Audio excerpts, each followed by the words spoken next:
Hi everyone, and welcome to another segment of AstrologyAnswers.com's weekly horoscope.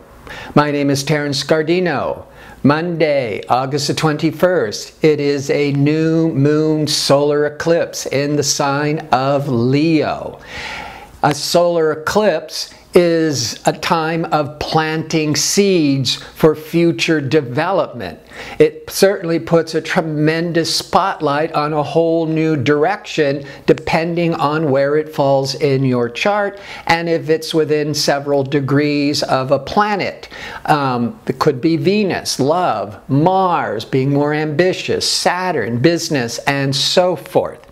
This solar eclipse is going to be in a very favorable transit with liberating, innovative Uranus.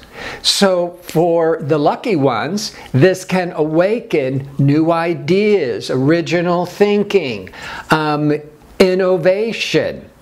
But you need to wait for the seeds to germinate and to sprout.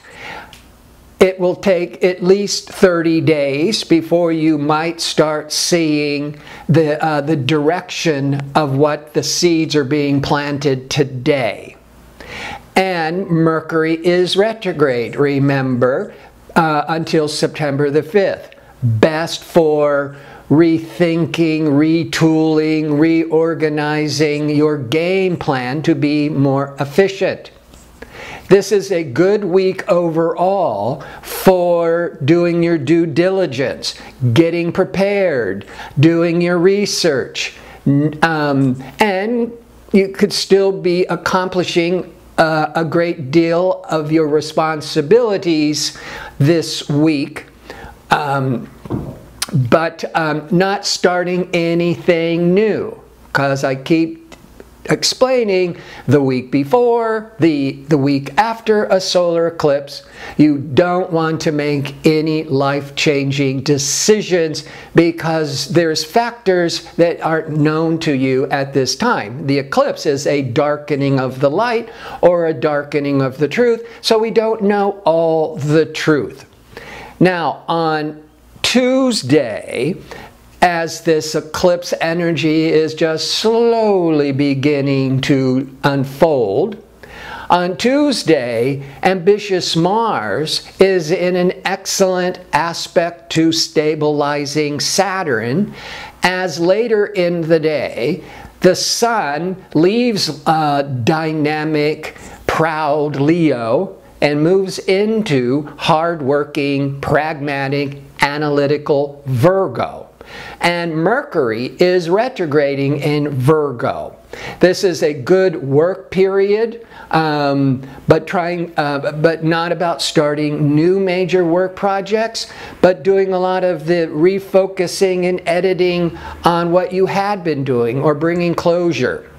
So the Mars to the Saturn that's peaking on Tuesday is a balance between all this drive and ambition and energy in balance with Saturn, the structure, the business. So you can get a lot done if you just stay steady and focused. By Thursday, now social Venus, relationship Venus, is going to be triggering Uranus. Uranus can rule groups, group activities, and organizations. It represents friendships. It certainly brings in a lot of new, fresh ideas and a new perspective. So Venus in hard angle to Uranus on Thursday could bring in an unexpected hanging out with friends, suddenly being invited to a party. It tends to get you out of the rut, and you know, it could even bring in a new friendship or some new social activity. It's a fun, pleasurable kind of energy, unless, of course, there's any simmering tensions in a personal relationship, and with other factors in your chart, this Venus-Uranus could trigger this need to break free but it tends to be a more exciting, stimulating social day. On Friday, Saturn, focused, hardworking, serious Saturn, has been retrograde since since the spring, if you're in the northern latitudes. And as of this Friday, it goes direct. Most of us won't feel it directly, but it just means that the struggles, the hard work, all the effort, when it's retrograde, it could take longer. You have to have more patience. And now things are starting to open up and move forwards. However, still in the eclipse energy, the decision-making Mercury is still retrograde until September the 5th. So but there's the energies are shifting to make some progress into some new directions, but more clarity by September.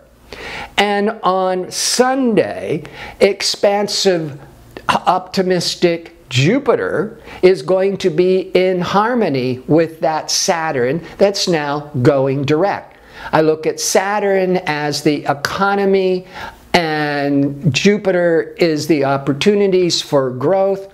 This is good for any type of business venture that you could see some growth. If you are thinking about an important business investment, the idea is good, the timing is good, maybe that weekend, certainly going into Monday, but there's still a lot of due diligence. You still got to negotiate, do the research, get second opinions, and then act in September. But there could be some very good ideas that are coming into your awareness, but you got to develop those ideas. Now, before I sign off, I want to remind you, as I do every week, that I'm available for a one-question offer for a nominal fee. To find me easily, just remember under the video there should be a box where there is a description and many links, and one of the links will direct you right to where you can order a one question. And in your message, it would be best if you repeat your birth information with the time. The time is so important, along with the city and the state and the country. Some of you are not writing down the state that you're born in. So I have to Google the city to figure it out. Now, I want to thank you for tuning in. I hope to see you next week for my next segment. Until then, have a great week.